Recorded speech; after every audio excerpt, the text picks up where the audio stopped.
presidente Jair Bolsonaro usou esse exemplo do que aconteceu nos Estados Unidos para dizer, olha, se acontecer isso aí com voto, se não tiver voto impresso aqui no Brasil em 2022, pode acontecer isso. Eu não entendo por que o presidente Jair Bolsonaro disse isso, já praticamente chamando um golpe para 2022, não existe. Ele mesmo falou para mim, Datena, se eu quisesse dar golpe, eu não falava para você. Presidente, isso é um absurdo, é uma comparação esdrúxula que não existe. Primeiro, o senhor devia parar de defender esse cidadão que tem uma mente doentia, é um lunático esse Donald Trump. Essa é a grande realidade. Segundo lugar, presidente, se não fosse a democracia que o senhor contesta, né? Primeiro, se houvesse fraude, o senhor não teria sido eleito. O senhor era um candidato que era um dos últimos colocados no começo das eleições.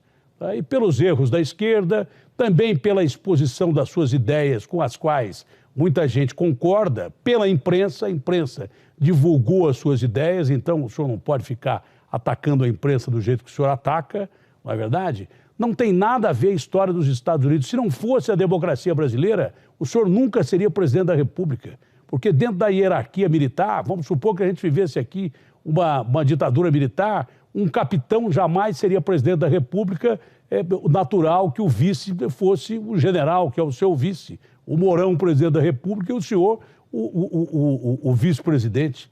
Então, o senhor tem que respeitar a democracia, sim, e se houvesse fraude nas eleições, o senhor não teria sido eleito presidente da República, em que pese, depois de destacadas as suas ideias pela imprensa que o senhor tanto critica, de uma forma ou de outra, pelas redes sociais e daí por diante, não é? O senhor não seria eleito presidente da República, nem tomaria posse.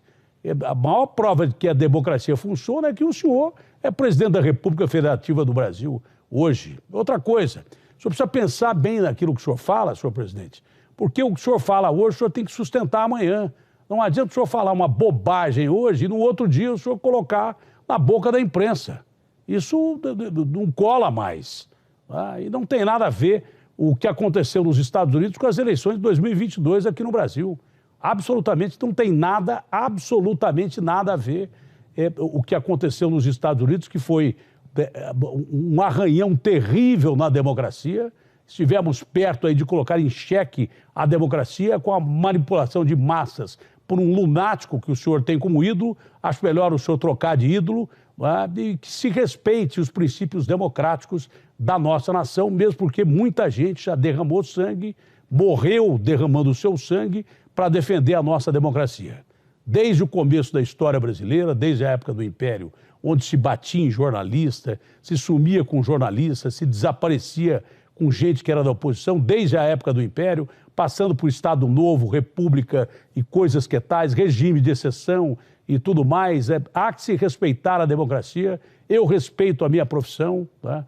Eu não aceito o termo canalha, pelo menos para mim, eu não aceito o termo canalha, e não aceito o termo canalha para a história da imprensa brasileira. Se não fosse a imprensa brasileira, hoje a gente não viveria um país democrático. Eu respeito a minha profissão, respeito os meus colegas de trabalho, e nenhum de nós pode chegar em casa e olhar para o filho e ter o seu filho te questionando, o senhor é canalha, papai? Não, eu não sou canalha, não aceito esse termo, respeito a minha profissão. A imprensa brasileira esteve durante vários períodos de exceção, desde a época do Império, quando se tolhia as liberdades populares, em linha de frente. Muita gente perdeu a sua vida, muitas famílias perderam seus parentes, desaparecidos, com histórias que não foram contadas até hoje. Isso é inadmissível comparar-se o que aconteceu nos Estados Unidos para usar de exemplo aqui no Brasil. É exatamente o contrário. O que aconteceu lá foi um arranhão à democracia simplesmente inaceitável, imponderável e que a gente não pode engolir de jeito nenhum. O mundo não pode engolir, porque senão a gente vai abrir espaço para regimes de exceção. E é bom o senhor ter mais tranquilidade, senhor presidente, com todo o respeito que eu tenho ao senhor e ao seu cargo, e pensar bem naquilo que fala, porque nós estamos vivendo uma crise terrível de pessoas mortas, o segundo país que mais morreu gente no mundo, coincidentemente, só atrás dos Estados Unidos, numa crise econômica, acho que tão grave proporcionalmente como a dos americanos, com declarações bombásticas e midiáticas já visando 2022, colocar ainda mais em risco a nossa frágil e jovem democracia.